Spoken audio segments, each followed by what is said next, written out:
संत रामपाल जी महाराज एक ऐसे महान संत जिन्होंने अपनी सतभक्ति, तत्व ज्ञान, करुणा और सेवा के बल पर समाज में नई मिसाल कायम की है। संत रामपाल जी महाराज की अगुवाई में उनके सभी सतलोक आश्रमों से समाज कल्याण के अद्भुत कार्यों ने समाज को सुनहरे भविष्य की एक नई उम्मीद दिखाई है। संत रामपाल जी महाराज से नाम दीक्षा लेने के बाद लाखों लोगों की लाइलाज बीमारियां जैसे कैंसर, एड्स आदि ठीक हुई। संत जी के ज्ञान से प्रेरित होकर उनके अनुयायियों ने लाखों यूनिट रक्तदान किया। संत जी ने लाखों बहन बेटियों का दहेज मुक्त विवाह करवाया।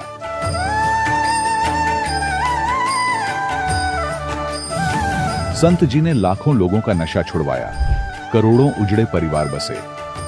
संत जी के आश्रमों में समागम के दौरान निःशुल्क नेत्र चिकित्सा, दंत चिकित्सा प्रदान की जाती है। संत रामपाल जी महाराज द्वारा समय समय पर पर्यावरण संरक्षण के उद्देश्य से बड़े स्तर पर वृक्षारोपण किया जाता है। संत जी ने जरूरतमंदों को तत्काल राहत पहुंचाने के लिए एम्बुलेंस सेवा शुरू की। संत जी अपने अनुयायियों को देहदान के लिए प्रेरित करते हैं, जिससे मानवता की सेवा और चिकित्सा क्षेत्र में सुधार हो सके। संत रामपाल जी महाराज के सभी आश्रमों में हर रोज निःशुल्क भंडारा आयोजित किया जाता है, जहां हर वर्ग, हर जाति और हर धर्म के लोग एक साथ बैठकर भोजन करते हैं।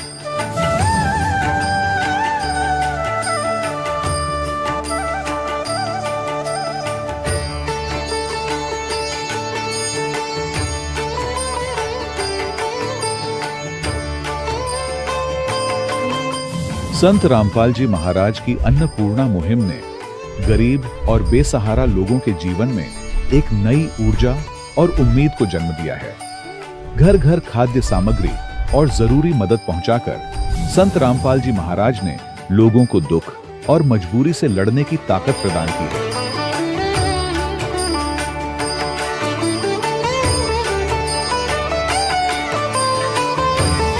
संत रामपाल जी महाराज द्वारा गरीब लोगों के लिए घर बनवाने का अद्भुत कार्य एक ऐसी मिसाल कायम कर रहा है जो सदियों सदियों संत जी की उदारता और दया भावना के तौर पर जाना जाएगा।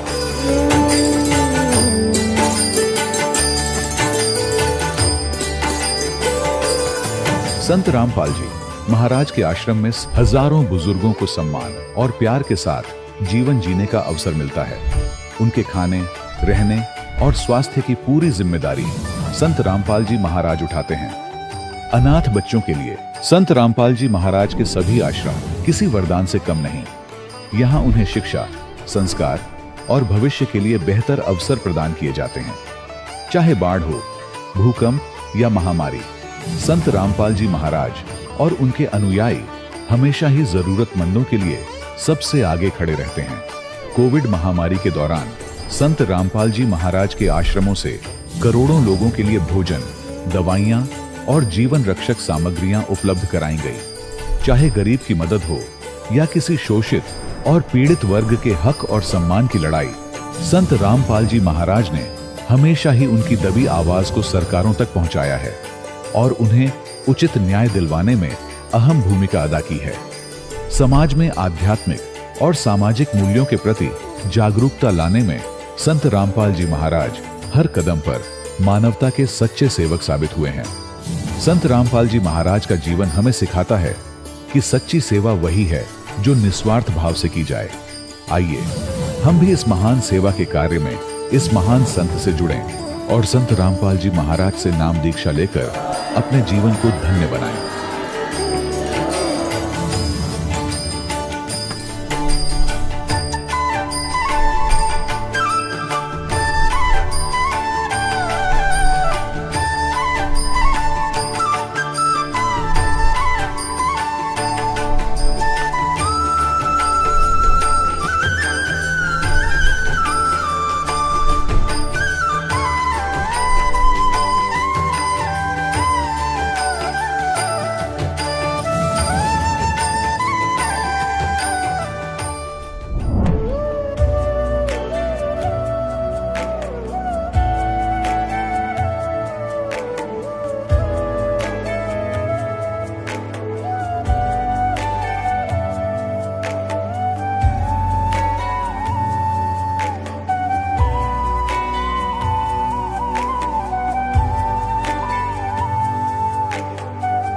गीता में अर्जुन को स्वयं भगवान कह रहे हैं कि उस परमेश्वर की शरण में जा, उसके लिए उन संतों के पास जा जो तत्वदर्शी हो।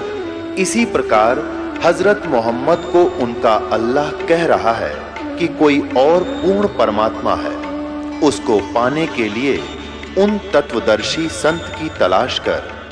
वो प्रभु कौन है, ये जानने के लिए कृपया अवश्य सुनिए जगत गुरु तत्वदर्शी संत रामपाल जी महाराज के अमृत वचन। सत साहिब दर्शकों, जीवन में हर कोई चाहता है कि उसके घर में सुख शांति बनी रहे, बीमारियां दूर हों और हर तरह की परेशानियां खत्म हो जाएं। इसके लिए वह अपने धर्म में प्रचलित सभी प्रकार की साधनाएं करता है, लेकिन जब वर्षों की भक्ति और साधना के बाद भी मन को शांति नहीं मिले, तब मन में एक सवाल उठता है कि क्या मैं सचमुच शास्त्र के अनुसार सही भक्ति कर रहा हूं? दर्शकों, कुछ ऐसी ही कहानी थी झारखंड के बोकारो जिले के रहने वाले सुरेश दास जी की। बचपन से ही सुरेश जी भूत प्रेत से जुड़ी परंपरागत पूजा करते थे, बजरंग बली और विष्णु जी के भक्त भी रहे, मोक्ष की तलाश में इधर उधर सत्संगों में जाते रहे, लेकिन कहीं कोई लाभ इन्हें नहीं मिला। परंतु जब संत रामपाल जी महाराज का शास्त्र अनुकूल ज्ञान इन्होंने समझा और इन्होंने नाम दीक्षा ली, तो नाम दीक्षा लेने के बाद सुरेश जी के ऊपर से सारी प्रेत बाधाएं खत्म हो गईं, परिवार के सदस्यों की परेशानियां भी दूर हुईं। दर्शकों, आखिर संत रामपाल जी महाराज से जुड़ने के बाद कैसे उनके करोड़ों भक्तों के दुख दूर हो जाते हैं और क्यों आज करोड़ों लोग अपनी परंपरागत साधनाओं को छोड़कर संत रामपाल जी महाराज से जुड़ रहे हैं, आखिर इसके पीछे की सच्चाई क्या है? आइए सुनते हैं सुरेश दास जी की कहानी इन्हीं की जुबानी। सर नमस्कार। नमस्कार सर। क्या नाम है जी आपका? मेरा सुरेश दास। सुरेश जी, कहाँ से आए हैं आप? जी मैं बोकारो कस्मार से आया हूँ। झारखंड से? जी सर, झारखंड से। सर, आपने संत रामपाल जी महाराज से नाम दीक्षा कब ली? 29/11/2015 को सर। संत रामपाल जी महाराज से नाम दीक्षा लेने से पहले आप क्या भक्ति साधनाएं करते थे? जी, जो गांव का नियम होता है भूत प्रेत को, और आपका बजरंग बली का मैं भक्त था और विष्णु जी का भक्त था, मैं यही सब पूजा करता था मैं सर। तो फिर आप संत रामपाल जी महाराज की शरण में क्यों आए? सर ऐसा था कि हम बचपन से पूजा पाठ में लगे हुए थे और इधर उधर जाते रहते थे सर, और आपका हर सत्संग में जाते रहते थे, इधर उधर चारों तरफ देखते थे कहाँ कौन सा क्या चीज़ होता है सर, और हमको आध्यात्मिक जानकारी लेना था कि कहाँ से ये जो मोक्ष है ना सर, इसके बारे में हमको पता करना था कि मोक्ष क्या चीज़ है। तो हम सर कहीं भी जाते थे तो देखते थे कि कबीर परमेश्वर का ही बानी और आपका गीता का, तो हम सोचे थे यही दो चीज़ में कुछ है सर। तो इसी बीच में हम क्या करते थे कि हम सर, मैं एजेंसी लाइन में हूँ तो इसीलिए हम जाते रहते इधर उधर। तो सर हम एक जगह से बुक लेते थे, तो उसमें बोले कि सर हमको हिंदी वाला चाहिए, आपका जो गीता का जो सर हिंदी जो किया हुआ है, अनुवाद किया हुआ, उसको हमको लेना था सर, कहा कि हम संस्कृत जानते नहीं थे उतना। तो सर उसमें हम पढ़े तो देखे सर इसमें तो कुछ है ऐसा हमको समझ में नहीं आया, और फिर बाद में सर हमको बोले कि सर ऐसा कीजिए कि हमको एक तो हिंदी में दीजिए, हमको कबीर जी का वाणी जो हिंदी में सरलात किया हुआ है सर वो दीजिए। तो उसी बीच हमको कहा कि भगत जी हमको बोले कि सर ये इसको आप लीजिए और इसको पढ़ के देखिए, ज्ञान गंगा बुक था सर, ठीक है। तो उसको क्या कि हम पढ़ें तो देख रहे हैं कि भगवान का बारे लिख रहा है कि भाई इसमें इसका मौत होता है, इतना दिन के बाद ये जीते हैं मरते, फिर उसको रख दिए सर। तो क्या हुआ कि कुछ दिन के बाद हम जब घर आए तो फिर हम एक गांव का ही भगत जी हैं, वो बोले कि नहीं ऐसा ऐसा बात है कि आप बोलते थे कि कहीं भी कबीर परमेश्वर का अगर सत्संग होगा तो हमको ले चलिएगा, तो इस किताब को देखिए, अगर नहीं है तो आप चैनल सर्च करके देखिए, आपका इसमें सत्संग आएगा। तो कहा कि हम एक रोज सत्संग देखने लगे सर। तो देखते देखते जब परमात्मा, हम लोग जो गुरुजी हैं संत रामपाल जी महाराज, वो किताब खोल खोल के पढ़ा रहे थे कि देखिए इसमें ये चीज़ है, इसका ये चीज़ होता है, इस जन्म ये मरण होता है, सारा चीज़ खोल खोल के दिखा रहे थे। तो उसमें हम धीरे धीरे आकर्षित होते गए सर। तो देखते देखते देखते थे हम लास्ट में जो वहाँ का नंबर है सर जी, तो वहाँ हम फ़ोन कर दिए। तो बोला कि सर ऐसा ऐसा बात है कि आप ऐसा सिस्टम में आप फ़ोन कीजिए जिला कोऑर्डिनेटर को, फिर आपको वहाँ से सारा पता मिल जाएगा। तो हमने फिर फ़ोन किया सर, फिर मालिक का दया से गुरु जी का कृपा से साल भर के बाद फिर नाम दीक्षा लिए सर। संत रामपाल जी महाराज से नाम दीक्षा लेने के बाद आपको लाभ क्या क्या मिले हैं? सर लाभ तो बहुत सारे हुए सर जी, और सबसे पहला तो मैं ये बताऊं कि मैं जब से आपका जानकारी हुआ है तब से मैं घर से प्रेत बाधा से बहुत परेशानी था। कभी माँ का, कभी पिताजी का, कभी बहन का, कभी भाई का, कभी अपना परिवार का, बाल बच्चा का, ये सब बहुत सारा परेशान रहते हैं सर। उसके बाद जब से संत रामपाल जी महाराज के शरण में आए हुए हैं उस समय से बहुत सारे ये सब कोई कष्ट नहीं है सर जी। और बीच में सर हम लोग का 2-2 बार एक्सीडेंट हुआ सर। तो इस तरह हम आ रहे थे, हमारे साथ जो भगत जी थे और हम लोग दोनों को ही आ रहे थे। आते आते देखें कि आगे पीछे एक बाइक हो रही है, तो उसी बीच का हो कि वो बाइक को एक गाड़ी ने मार दिया, होटल से निकला। और सर हम लोग उसी बीच का हुआ कि वो गाड़ी हमको मारा, और इतना कस के मारा कि उसका साइलेंसर ये सब सारा चीज़ उसका टूट के हमारे गाड़ी को मारा। और हम लोग दोनों बाल बच्चे हम लोग उसी समय गिर गए। बोले सत साहेब, हम लोग सबको करने का आदत है, बोले सत साहेब गिर गए। मेरी परिवार आगे साइड माथा के बल से गिर गई सर, लेकिन मालिक का कृपा हुआ कि हम लोग कहीं पर किसी का खरोच नहीं है सर जी।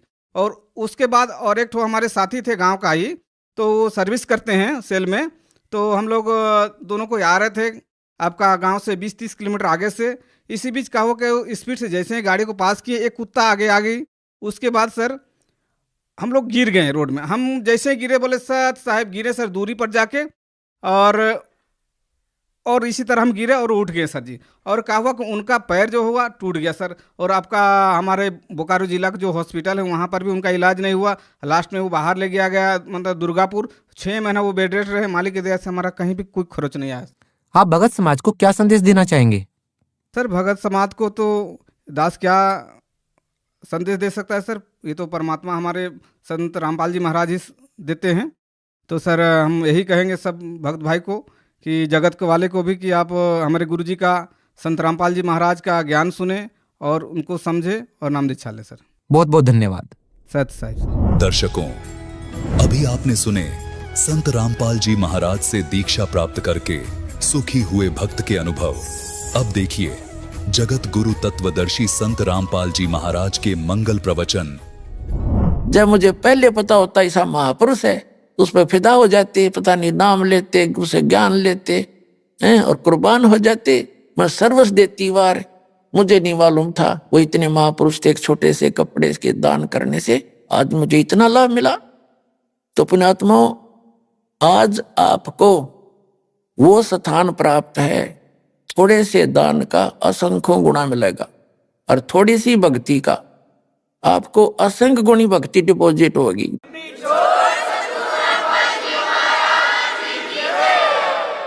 जैसे आपको जो प्रथम मंत्र दिया जाता है, इनकी बहुत कीमत है।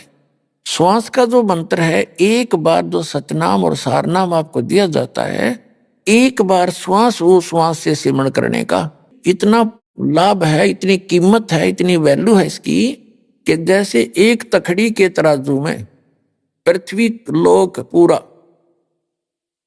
यानी एक राजा थोड़े से टुकड़े का प्रधान होता है और वो कितना वैल्यू है लगता है हमें, कितना महान लगता है। कहते पूरी पृथ्वी का राज एक पलड़े में, और पाताल लोक का, स्वर्ग लोक का जो कीमत एक तराजू के पलड़े में, और एक तरफ सतनाम की एक कीमत। कहते हैं वो पलड़ा फिर भी भारी रहे, वो तीनों वाला ऊपर न उठ जाएगा, इतनी कीमत है। कहते हैं सतनाम पालड़ा रंगोरी हो, 14 लोग चढ़ावे। 3 लोग तो पासंग बताए हैं, ये तो वैसे रख देते हैं पासंग, और 14 लोग चढ़ावे। ओए होए, जैसे ये 3 लोकों से अन्य और 14 लोक हैं। विष्णु जी का लोक, शिव जी का लोक, ब्रह्मा जी का लोक, दुर्गा का लोक, और ऊपर के जो ब्रह्मलोक के अंदर कई पोर्शन है, ये सारे लोक मिला के धर्मराज का लोक, ब्रह्म का लोक जो 3-4 पोर्शन उसके अंदर है, ये सारे एक तरफ चढ़ा दे एक पालड़े में। और ये 3 लोक, पृथ्वी लोक, स्वर्ग लोक और पाताल लोक, इन तीनों लोकों में प्राणी हैं जिनके प्रधान है ब्रह्मा विष्णु महेश। इन 3 लोकों पर इनकी प्रभुता है। आगे ऊपर ब्रह्मलोक एक अलग से संसार बसा हुआ है, वहां पर ये काल कंट्रोल करता है। ऐसे ही 3 रूप बना के वो ऊपर रहता है ब्रह्मा विष्णु महेश का। तो ये अलग से बताएंगे, विषय आज कुछ दूसरा है। तो कहने का भाव जैसे पासिंग किसे कहते हैं, जैसे पहले पुराने समय में ताखड़ी हुआ करती तराजू, उसके बीच में एक डंडा होता था, 2 तखड़ी ऐसे बांध दिए जाते पलड़े रस्सियों से, तो उसमें कुछ एरर हो जाती थी, पासिंग बोला करते इसमें पासिंग है।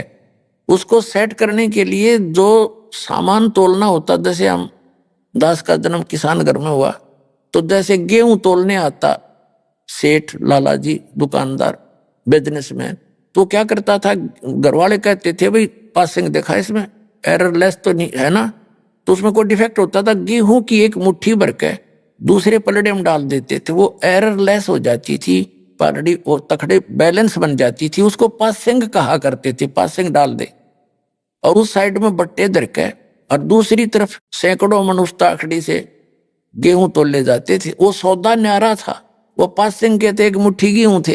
तो ये क्या बताया है कि सतनाम पालड़े रंगोरी हो, सतनाम का श्वास उश्वास का जो सिमरन है, ये 2 अक्षर का है, मैं सतनाम कोड वर्ड में बोल रहा हूं, वैसे लिखे सही हैं ये 2 मंत्र, ओम एक तत्, सतनाम पालड़े रंगोरी हो और 14 लोक चढ़ावे राम रंगोरी हो, 3 लोक पासेंग धरे रंगोरी हो और तो ना तुले तुलाया राम रंगोरी हो।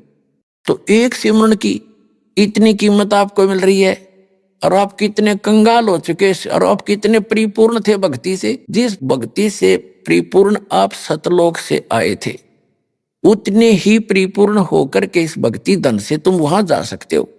उसके लिए आपको ये वास्तविक मंत्र दिए गए हैं, आप आजीवन जपते रहोगे, तब जा करके वो बैलेंस आपका बनेगा।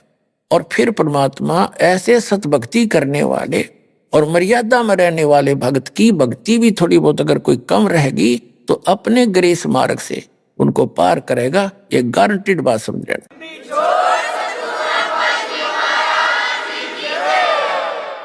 तो कहने का भाव ये है कि जैसे वो समय था, द्रौपदी पछताई पाछे थे कि मुझे पहले ज्ञान होता तो मैं ना जाने क्या दान कर देती। भाई बाप, जो कुछ भी करोगे उसका असंख्य गुण आपको प्राप्त होगा। ये सत्य साधना शास्त्र अनुकूल साधना।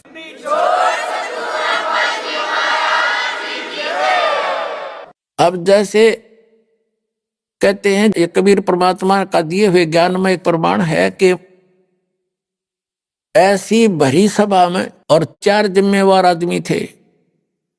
एक तो विदुर ने अपना सही रोल किया उस पंचायत में, और ये 3 कर्महीन मलिन आत्मा, बताओ, भीष्म पितामह और ब्रह्मचारी कहावे, द्रोणाचार्य गुरु कहावे, कर्ण और योद्धा कहावे, और वहां लड़की को नंगा किया जा रहा और वह बैठे वहां पर। जब वो कुछ भी ना करण के थे, उन्होंने उठ जाना चाहिए था, ने कमों ने सब त्याग के, तो वो देखना क्या चाहते थे, उनके अंदर दोष था, फिर वो नंगापन देखने के लिए बैठे थे नीच आत्मा। तो और ना कुछ कहा उन्होंने, ना नो भी नहीं कह सके तुम गलत कर रहे हो। तो कहते हैं भीष्म पितामह और द्रोणाचार्य महाभारत के समय कैसी दुर्गति से मरे ये तीनों के तीनों। तो क्या कहते हैं कि द्रौपदी चीर हरण में उन्होंने कहीं न आडी तिथि, अर्थात महाभारत में उनके लिए ऐसी बीती। भीष्म पितामह बाणों से छान दिया गया और पड़ा पड़ा कर रहा, रो रहा है, पता नहीं कितने दिन में जाकर उसके प्राण निकले। ऐसे द्रोणाचार्य की मृत्यु हुई, ऐसे कर्ण को बाणों से छान दिया गया था। तो पुण्यात्माओं कहा कि उन्होंने द्रौपदी चीर हरण में कहीं न आडी थी, उन्होंने कुछ भी नहीं बोले, तात महाभारत में उनके साथ ऐसी बीती। तो पुण्यात्माओं, हमने एक नेक इंसान भी बनना है, अपने जो सामाजिक व्यवहार के अंदर भी हमने खरा होना है, अपने कर्म बिगड़न नहीं देने। ठीक है, कहीं जाना पड़े, कुछ 10 आदमी इकट्ठे हों तो सच्ची बात कहे, मानने तो ठीक से ना उठ कर चला जा, अपने कर्म धर्म बिगाड़ियो ना। कहते तुमने उस दरगाह का मैल नहीं देखा, धर्मराज के तिल तिल का लेखा, आपकी सोच का भी अकाउंट होगा। तो पुण्यात्माओं, आज का जो प्रसंग था, पावेगा अपना किया रे, मन भोगेगा अपना किया रे। तो हम अच्छे काम कराएंगे, सद्भक्ति करेंगे, बुराइयों से बच के रहेंगे तो हम अच्छा ही प्राप्त करेंगे, आपका कल्याण होगा। भक्ति करते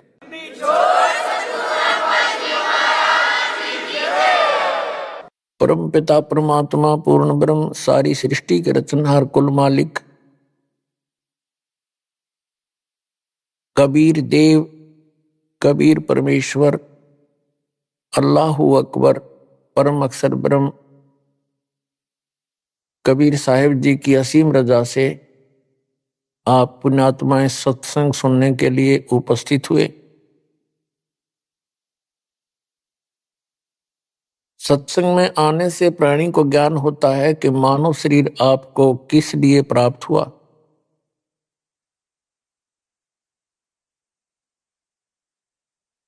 ये जानकारी सत्संग में दी जाती है कि मानव शरीर परमात्मा पाने, जन्म और मृत्यु के इस दीर्घ रोग को समाप्त करवाने का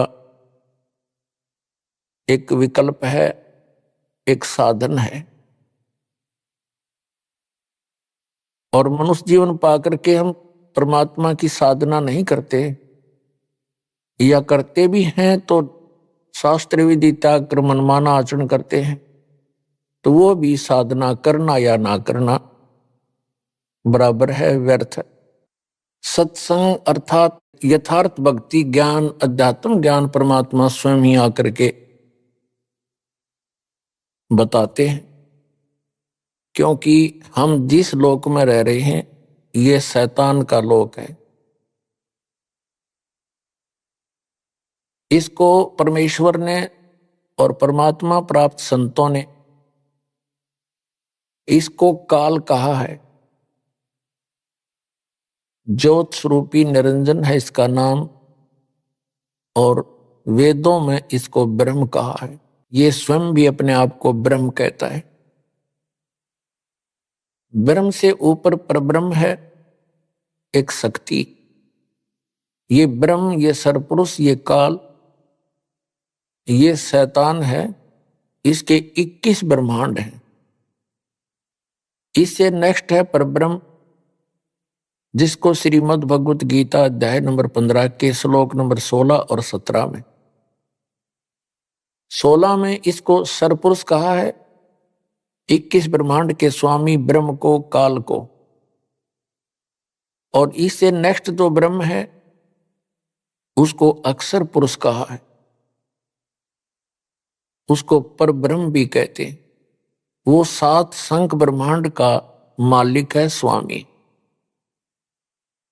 और इनसे ऊपर तीसरे नंबर का ओवरऑल कंट्रोलर जो है वो परम अक्षर ब्रह्म है, उसको परम अक्षर पुरुष भी कहते हैं, उसको अल्लाह ताला भी कहते हैं, उसको अल्लाहू अकबर भी कहते हैं, उसको कंप्लीट गॉड भी कहते हैं। तो जो ये ब्रह्म है इसको सरपुरुष भी कहते हैं, इसको काल भी कहते हैं। संतों ने इसे काल कसाई भी कहा है, इसको शैतान भी कहा। इसी काल ने चारों वेदों का ज्ञान बताया। इसी काल ब्रह्म ने श्रीमद् भगवत गीता का ज्ञान श्री कृष्ण में प्रवेश करके बोला। इसी काल ब्रह्म ने कुरान शरीफ का ज्ञान, कुरान मजीद का ज्ञान जबरील देवता के माध्यम से, जबरील फरिश्ते के माध्यम से हजरत मोहम्मद जी तक पहुंचाया। ये काल है, और इसी ने पवित्र बाइबल का ज्ञान भी इसी काल ने बोला। अपने आत्माओं, ये काल जो है एक ऐसा शैतान है, ऐसा एलिमेंट है, ये नहीं चाहता कि ये जीव सुखी रहें, ये नहीं चाहता कि इनको अल्लाह ताला की अर्थात परम अक्षर ब्रह्म की जानकारी हो जाए। ये अपने सतर का ज्ञान देता है, फिर अंत में ऑप्शन छोड़ देता है कि उस अल्लाहू अकबर की अर्थात उस परम अक्षर ब्रह्म की जानकारी किसी बाखबर से पूछो, अर्थात तत्वदर्शी संत से जानो। श्रीमद् भगवत गीता अध्याय नंबर 4 के श्लोक नंबर 34 में गीता ज्ञानदाता कहता है कि जो ज्ञान गीता अध्याय नंबर 4 के श्लोक नंबर 32 और 34 का ये मिला जुला सारांश है कि पूर्ण परमात्मा स्वयं आकर के अपने मुख कमल से यथार्थ भक्ति ज्ञान सुनाता है, अच्छी आत्माओं को मिलता है। और वो ज्ञान तत्व ज्ञान होता है। चौथे अध्याय के 34वें श्लोक में कहा है कि अर्जुन, उस तत्व ज्ञान को जो परमेश्वर सच्चिदानंद घन ब्रह्म अपने मुख कमल से आकर बताता है, उस तत्व ज्ञान को तू तत्वदर्शी संतों के पास जाकर समझ, उनको दंडवत प्रणाम करने से, कपट छोड़कर प्रसन्न करने से, नम्रता पूर्वक प्रसन्न करने से वह तत्वदर्शी संत तुझे तत्व ज्ञान का उपदेश करेंगे। इसी प्रकार यजुर्वेद अध्याय नंबर 40 के श्लोक नंबर 10 में स्पष्ट किया है कि कोई तो परमात्मा को संभवात कहते हैं। संभवात माने जन्म लेने वाला श्री राम और श्री कृष्ण के रूप में मानते हैं अधिकतर लोग, और कुछ असंभवात कहते हैं, वो कभी जन्म लेता ही नहीं, यहां आता ही नहीं। तो वो परमात्मा कैसा है उसकी जानकारी धीराणाम तत्वदर्शी संतों से पूछो। और कुरान शरीफ के अंदर सूरत फुरकान 25 आयत नंबर 52 से 59 में स्पष्ट किया है कि कबीर नामक अल्लाह है। कबीर अल्लाह, अल्लाह कबीर यानी बड़ा भगवान, उसकी जानकारी किसी बाखबर से पूछो और वो वही है जिसने 6 दिन में सृष्टि रची और 7वें दिन तख्त पर जा बैठे। इससे सिद्ध होगा कि तीनों होली बुक्स में, तीनों पवित्र सदग्रंथों में, पवित्र कुरान शरीफ, पवित्र श्रीमद् भगवद गीता, पवित्र वेद, इनमें वो तत्व ज्ञान नहीं है। यदि वो तत्व ज्ञान होता तो ये शब्द इन सदग्रंथों में नहीं होते कि वो ज्ञान जो वास्तविक ज्ञान है, तत्व ज्ञान है, वो पूर्ण परमात्मा है, उसकी जानकारी किसी बाखबर से पूछो। बाखबर माने इल्म वाले से, तत्वदर्शी संत से। ये तीनों सदग्रंथ इनकम्प्लीट ज्ञान रखते हैं, अधूरा ज्ञान है इनके अंदर। कुरान शरीफ, श्रीमद् भगवद गीता और ये चारों वेद, यदि इनमें वो ज्ञान होता तो एक सूरत और बोल देता, एक अध्याय और बोल देता, लेकिन वो उस तत्व ज्ञान से अपरिचित है। इन तीनों ग्रंथों का ज्ञानदाता ये सरपुरुष है, ये ब्रह्म है, ये अल्लाह ताला नहीं है, ये कंप्लीट गॉड नहीं है।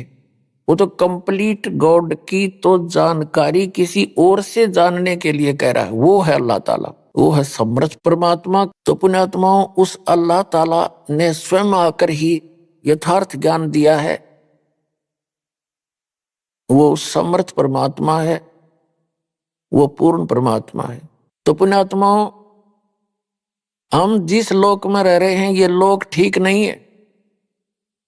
ये इस काल भगवान का लोक है। ये नहीं चाहता कि यहाँ के प्राणियों को उस पूर्ण परमात्मा की जानकारी हो, इसलिए ऑप्शन छोड़ देता है कि उसकी जानकारी किसी बाखबर से, तत्वदर्शी संत से पूछो।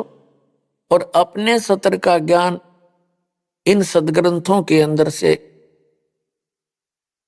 वो बता करके अपने संत भेज के इस ज्ञान का ढोल पिटवा देता है, जगह जगह उसको प्रवेश करवा देता है। जन जन अपने उन सदग्रंथों से जो काल ब्रह्म के दिए हुए हैं उन्हीं को पूर्ण ग्रंथ मानकर उन्हीं के आधार से ज्ञान ग्रहण करके निश्चिंत हो जाते हैं।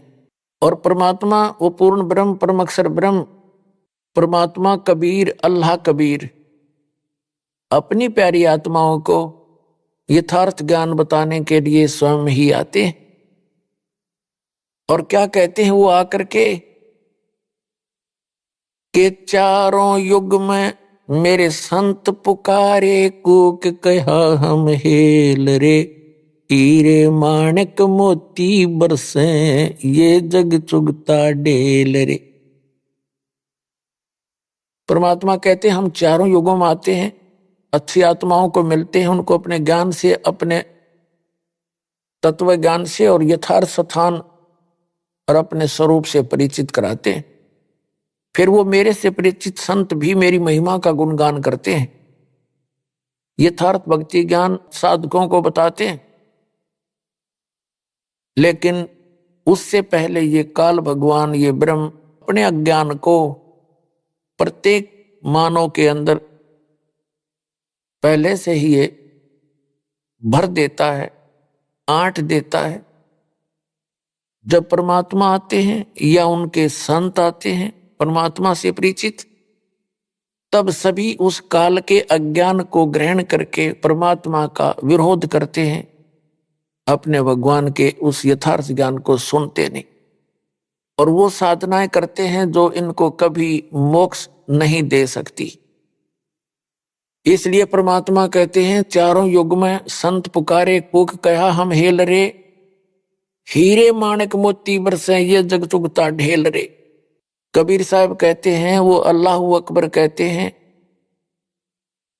कि हम पूर्ण मोक्षदायक ज्ञान और पूर्ण मोक्षदायक वो सत साधना रूपी हीरे और मोतियों की वर्षा करते हैं, लेकिन ये भोली आत्माएं हमारे इस यथार्थ ज्ञान को ना सुनकर, ना समझकर, ग्रहण ना करके ये वो साधनाएं कर रहे हैं जो इनको कोई लाभ नहीं दे सकती, जन्म मरण का दुख नहीं दूर कर सकते, और इनके जो प्रारब्ध के अंदर अर्थात जो किस्मत के अंदर दुख है, पाप कर्मों के कारण दुख होते हैं, तो वो पापों का नाश भी वो साधनाएं नहीं कर सकती। अर्थात वो कंकर पत्थर इकट्ठे किए बैठे हैं जो शास्त्र अनुकूल साधना ना करके, समर्थ भगवान की भक्ति ना करके, अन्य उपासना जो करते हो, अन्य साधनाएं करते हो, वो तो कंकर पत्थर समझो, यानी डले इकट्ठे कर रखे, और जो यथार्थ साधना है वो हीरे मोती लाल है। क्या कहना चाहते हैं कि चारों युग में संत पुकारे और कूक कहा हम हेल रे, हमने भी ऊंची आवाज लगा लगा के जगह जगह जाके ये बताना चाहा कि हीरे मोती माणक बरसे और ये जग चुगता ढेल रे। ये बोली आत्माएं लाल और हीरे मोतियों से परिचित ना होने के कारण इन कंकर पत्थर डलों को कीमती जानकर, बहुमूल्य जानकर इनको उठाए फिर रहे हैं। फिर बताते हैं पर भी लेन जात है दुनिया, हमरा ज्ञान किन्हें ना सुनिया। तो पुण्यात्माओं, ये परमात्मा बड़े दयालु हैं, ये रहमत वाले हैं, और जैसे जो कुरान शरीफ का ज्ञान दाता है और श्रीमद् भगवत गीता का ज्ञान दाता है और जो वेदों का ज्ञान दाता है, ये कंप्लीट गॉड नहीं है, ये रहमत नहीं कर सकता, ये किसी के संस्कार को चेंज नहीं कर सकता। यदि किसी का शुभ संस्कार है तो शुभ ही मिलेगा, और किसी के ऊपर कोई पाप कर्म का संकट आना है तो आवे ही आवेगा, उसको नहीं बदल सकते। केवल एक कंप्लीट गॉड जो है अल्लाह ताला बोलते हैं, जिसको कादर भगवान बोलते हैं, समर्थ परमात्मा कहते हैं, उसको गीता में परम अक्षर ब्रह्म कहा है, पूर्ण पुरुष पूर्ण परमात्मा कहा है, और संत भाषा में उसको सत्य पुरुष कहते हैं, और कुरान शरीफ की भाषा में उसको अल्लाह अकबर कहते हैं, अल्लाह ताला कहते हैं। तो समर्थ परमात्मा है, वो हमारे संस्कारों को बदल सकता है। हमारे भाग्य में यदि कोई हानि होनी है, कोई पुत्र की मृत्यु होनी है, पुत्री की होनी है, या हमारा ही कोई ऐसा संस्कार मृत्यु का है या कोई रोग का है, तो कंप्लीट गॉड, वो समर्थ परमात्मा उस संकट को समाप्त कर देता है, वो दुख नहीं आने देता। पुण्यात्मा कबीर परमेश्वर जी ने हमें आकर के बताया है, उस अल्लाह अकबर ने, कंप्लीट गॉड ने, कि तुम सब मेरे बच्चे हो। यहां काल ने आपको भ्रमित कर दिया गलत ज्ञान देकर, और मेरे ज्ञान को तुम ग्रहण करो, मेरे संतों पर विश्वास करो, जो मुझे मिले हैं, जिनको मैं सतलोक लेकर गया था उनको वापस छोड़ा। वो मेरे परम संत हैं, उनकी वाणी पर विश्वास करो। वो कौन कौन हैं? आदरणीय धर्मदास साहिब जी बांधवगढ़ वाले, आदरणीय मुल्कदास साहिब जी, आदरणीय नानक साहिब जी, आदरणीय दादू साहिब जी, आदरणीय गरीबदास साहिब जी गांव छुड़ानी जिला जज्जर हरियाणा वाले, आदरणीय गीसा दास साहिब जी गांव खेकड़ा जिला मेरठ उत्तर प्रदेश वाले, आदरणीय स्वामी रामानंद जी जो काशी के अंदर हुए हैं महापुरुष, उनको परमात्मा मिले। तीन महापुरुषों ने परमात्मा का वो स्थान देखा जिसको श्रीमद् भगवत गीता अध्याय नंबर 18 के श्लोक नंबर 62 में कहा है कि अर्जुन, तू सर्वभाव से उस परमेश्वर की शरण में जा, उसकी कृपा से ही तू परम शांति को और सनातन परम धाम को प्राप्त होगा, शाश्वत स्थान को प्राप्त होगा। शाश्वत माने जिसका कभी नाश ना हो, सदा रहने वाला। गीता अध्याय नंबर 15 के श्लोक नंबर 1 से लेकर 4 में कहा है कि तत्वदर्शी संत की पहचान बताई है कि जब तत्वदर्शी संत आपको मिल जावे, उसके पश्चात परमेश्वर के उस परम पद की खोज करनी चाहिए, जहां जाने के बाद साधक फिर लौटकर कभी संसार में नहीं आते। उनका पुनर्जन्म फिर नहीं होता। तो वो स्थान जो है, उसकी जानकारी देने के लिए परमात्मा स्वयं आते हैं, और वो अल्लाह अकबर, अल्लाह कबीर, परम अक्षर ब्रह्म, उन्होंने आकर के वो ज्ञान दिया है और उन महापुरुषों को वहां लेकर गए उस शाश्वत स्थान में। संत भाषा में उसको हम सतलोक कहते। सतलोक माने अविनाशी स्थान। और वहां से फिर ले जाकर उनको सबको वापस लाए। उन महापुरुषों ने अपने आंखों देखा ऊपर परमात्मा की सतिथि, कैसा है भगवान और कैसा हो वो लोक, कैसा हो वो स्थान, उसकी जानकारी उन महापुरुषों ने आंखों देखी, बताई और अपनी अमृतवाणी में एफिडेविट दिया। अब परमात्मा क्या बताते हैं? जो जन मेरी शरण है ताका हूं मैं दासे, गेल गेल लाग्या फिरूं जब तक धरती आकाश। परमात्मा क्या बताते हैं कि जो व्यक्ति, जो प्राणी एक बार मेरी शरण में आ गया, उसके साथ मैं तब तक रहूंगा जब तक ये प्रलय नहीं होगी, जब तक धरती और आकाश रहेगा, और फिर उनको पार करूंगा, बार बार मिलूंगा। तो पुण्यात्मा, वो परमात्मा हमारे हमदर्द हैं, हमारे जो है मेहरबान हैं, रहमत वाले हैं। अभी आपने सुने संत रामपाल जी महाराज के मंगल प्रवचन। आइए अब सुनते हैं संत रामपाल जी महाराज से नाम दीक्षा लेकर सतभक्ति करके अद्भुत लाभ प्राप्त करने वाले अनुयायी के विचार। कई बार मनुष्य के जीवन में पाप कर्मों का दबाव इस कदर बढ़ जाता है कि उस पर एक के बाद एक मुसीबत आती चली जाती है। दर्शकों, ऐसी ही कहानी थी मध्य प्रदेश के रहने वाले लक्ष्मण चौधरी जी की। लक्ष्मण जी शुरू से ही बहुत धार्मिक व्यक्ति थे।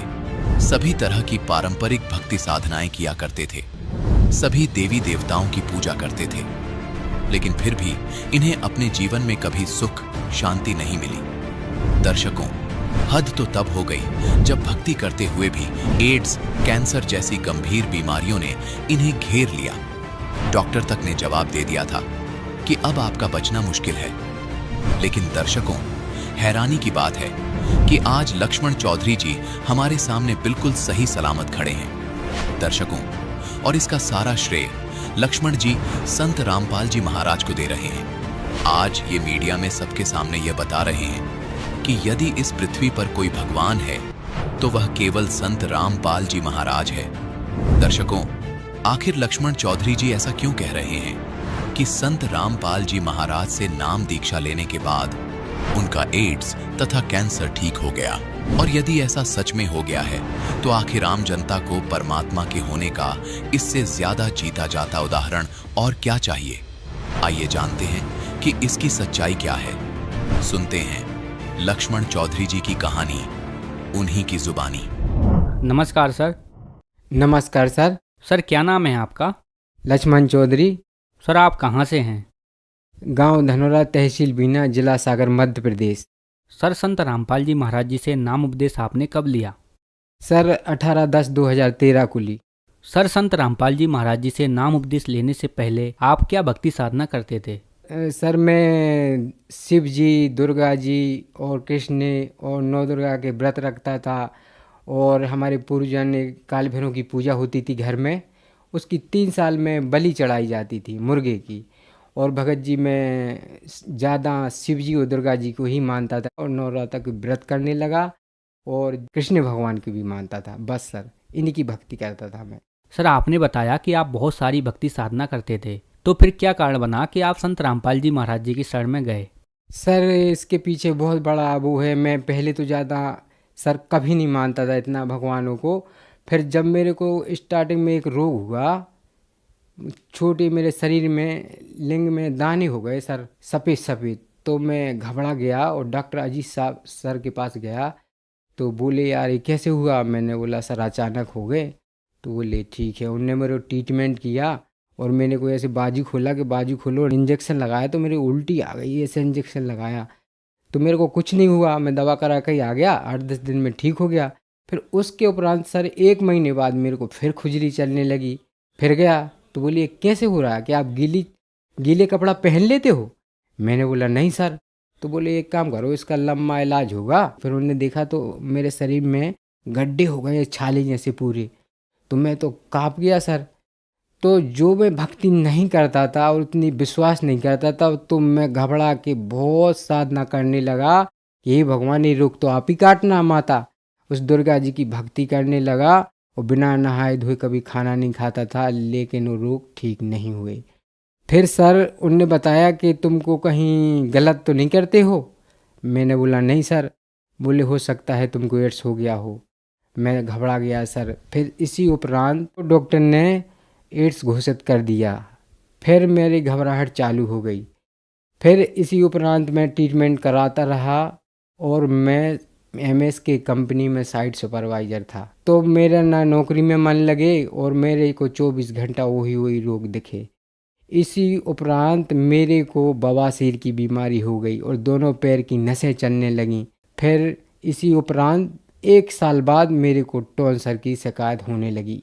गले में इधर दर्द होने लगा।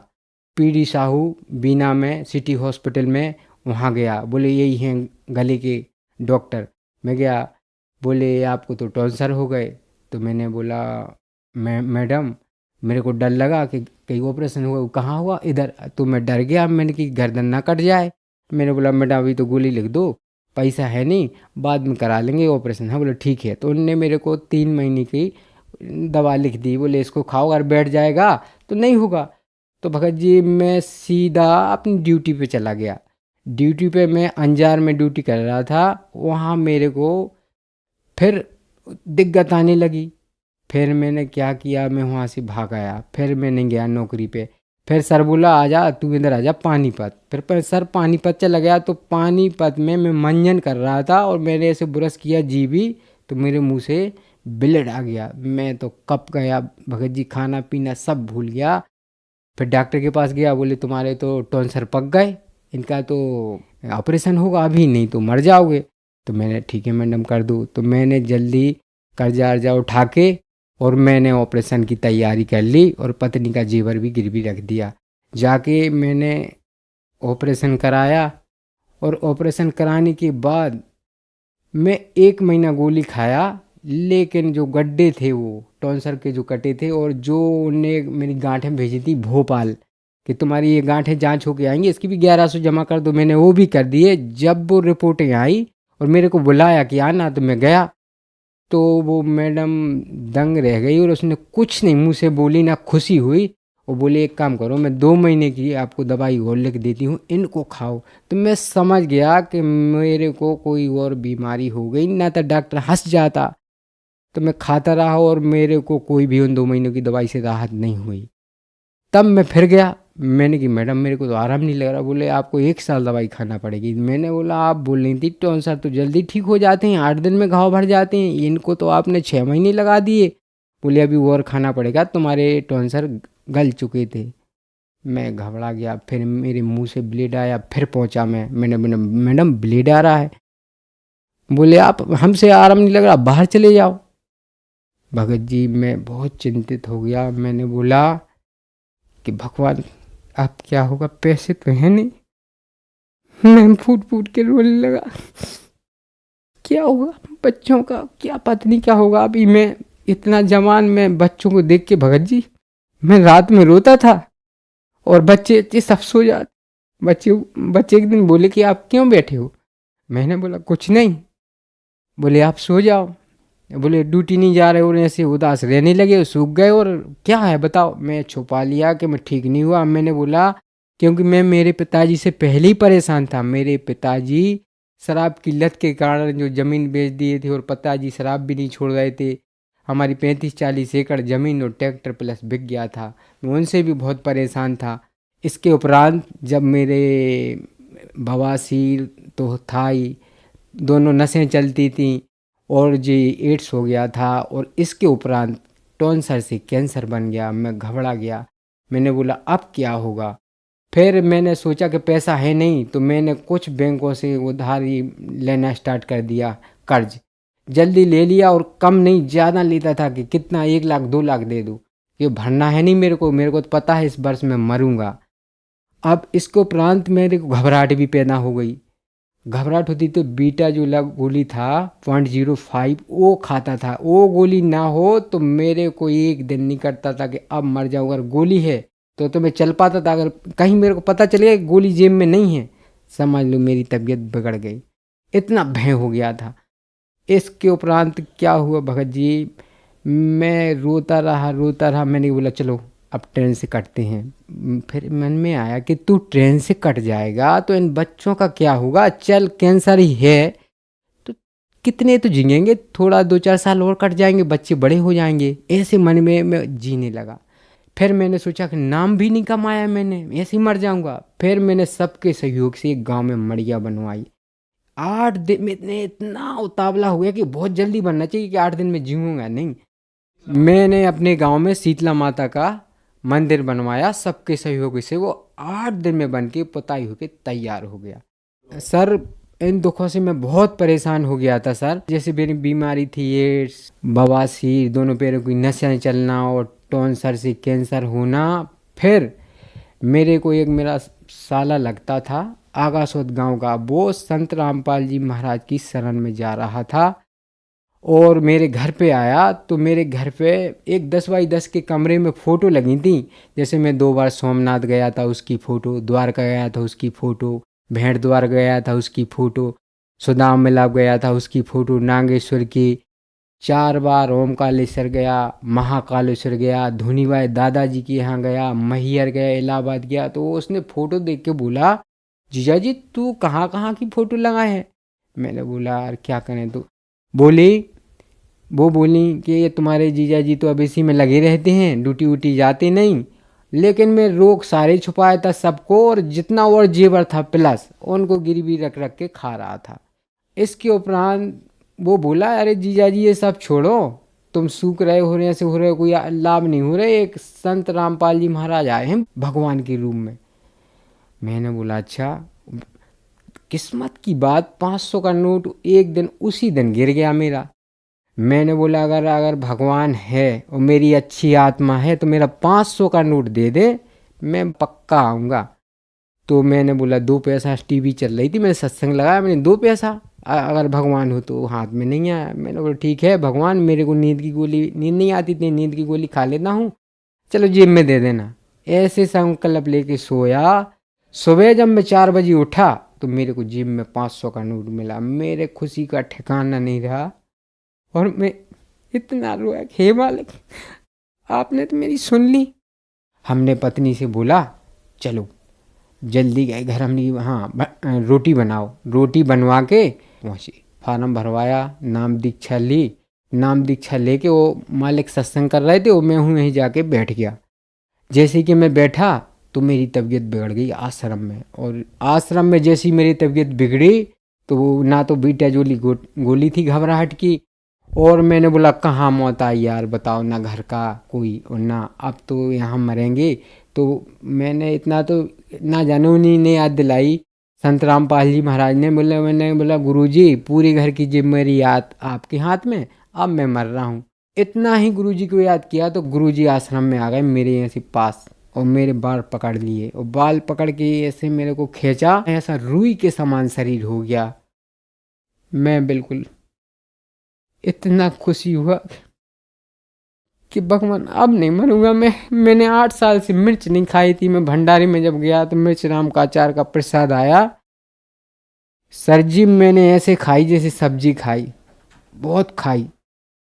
और मैं बिल्कुल लगा कि अब नहीं मरूंगा। और मैंने जब वो 1 महीने ही ऐसे मंत्र जाप किए तो पता नहीं चला उस बवासीर का जो नसें चलती थी कि वो कहाँ गई। और धीरे धीरे 1 साल बाद मेरे जो घाव थे, मिर्च तो खाता रहा लेकिन गड्ढे भी दिखे लेकिन मेरे को दर्द ना हो।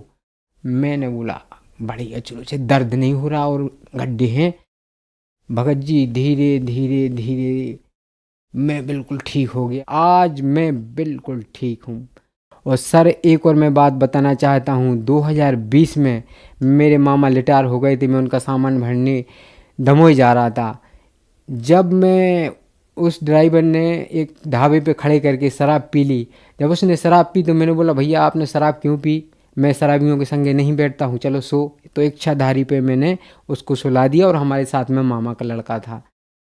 उन दोनों ने क्या चतुराई की, उसने हमारे मामा के लड़के ने बोल दिया कि हमारा जो भाई है ना ये दारू नहीं पीने देता है और बहुत नफरत करता है।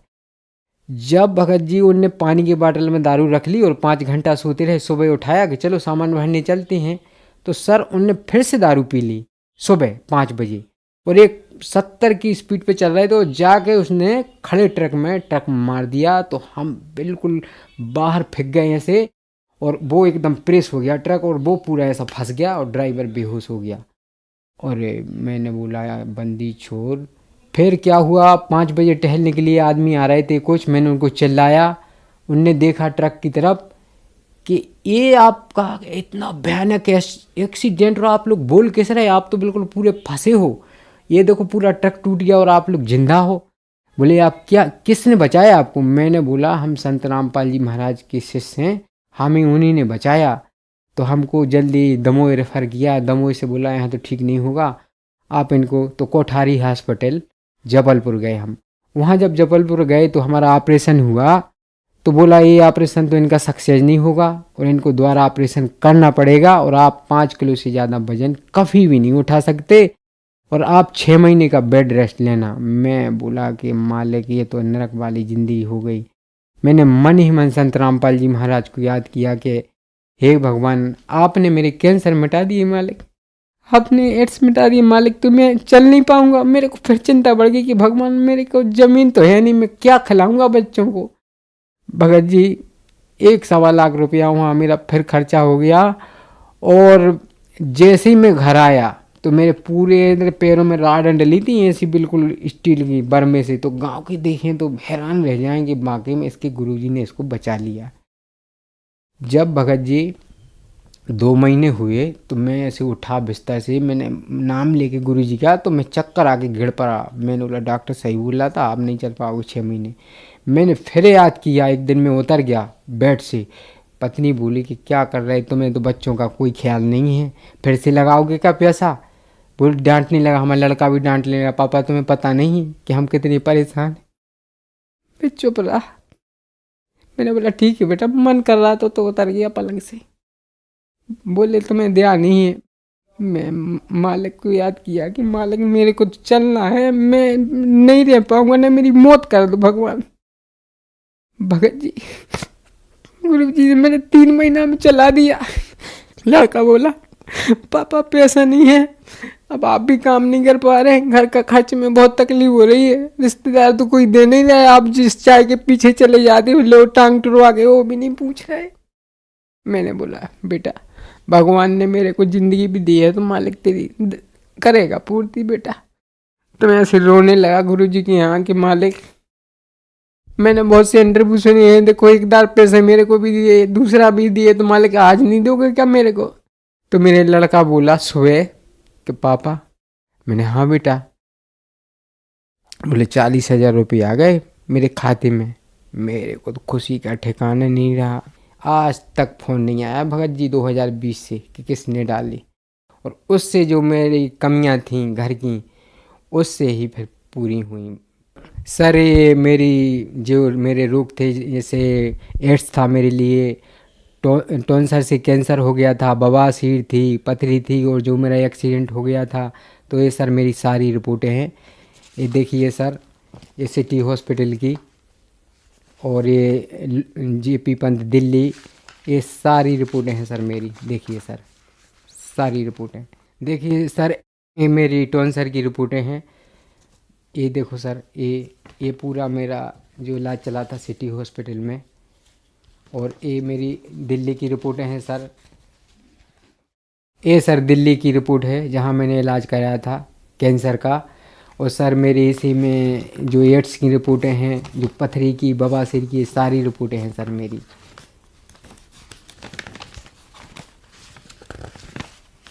ये सारे जिनसे मैं दुख भोग रहा था सर, सारे रिपोर्टें हैं सर। मैं सभी से हाथ जोड़ के प्रार्थना करना चाहता हूं कि जो भाई को कैंसर हो, पथरी हो और कई बीमारी हो, जो डॉक्टर बोल दे कि अब हमारे बस का नहीं है, आप जाओ घर सेवा करो, तो उसके लिए हमारे अभी संत रामपाल जी महाराज हैं। और आके उनसे अगर नाम दीक्षा लेगा, भलाई वो बोल दे कि नहीं बच सकते, लेकिन हमारे संत रामपाल जी महाराज की यहाँ वो बिल्कुल ठीक हो सकता है। अगर सख्त भक्ति करेगा मर्यादा में, जैसे मैंने की, वो जो नियम दिए जाते हैं, तो भी बिल्कुल कभी भी नहीं मर सकता, वो पूरी तरह ठीक हो जाएगा, चाहे लास्ट स्टेज पे कैंसर भी क्यों ना हो। तो आप सभी से मेरी हाथ जोड़ के विनती है कि इन्हें पहचानो। ये शास्त्र अनुकूल साधना दे रहे हैं, और जो आज के संत दे रहे हैं ये कोई भी नहीं दे रहे हैं, ना गीताओं के अनुसार, ना वेदों के अनुसार भक्ति नहीं बताते। हमारे गुरुजी गीता और शास्त्रों के अनुकूल साधना देते हैं, जिससे लाभ होते हैं। सर संत रामपाल जी महाराज जी से नाम उपदेश कैसे ले सकते हैं? संत रामपाल जी महाराज से नाम उपदेश लेना बिल्कुल सरल है। कई चैनलों पे, टीवी पे आज उनका सत्संग आता है, उधर नीचे पट्टी चलती है, और आप उन कांटेक्ट करके आप कहीं भी नामदान डिस्ट्रिक्ट में पता करके, और आप नज़दीकी सेंटर से आप संत रामपाल जी महाराज से नाम दीक्षा ले सकते हैं। सर आपका बहुत बहुत धन्यवाद। नमस्कार सर।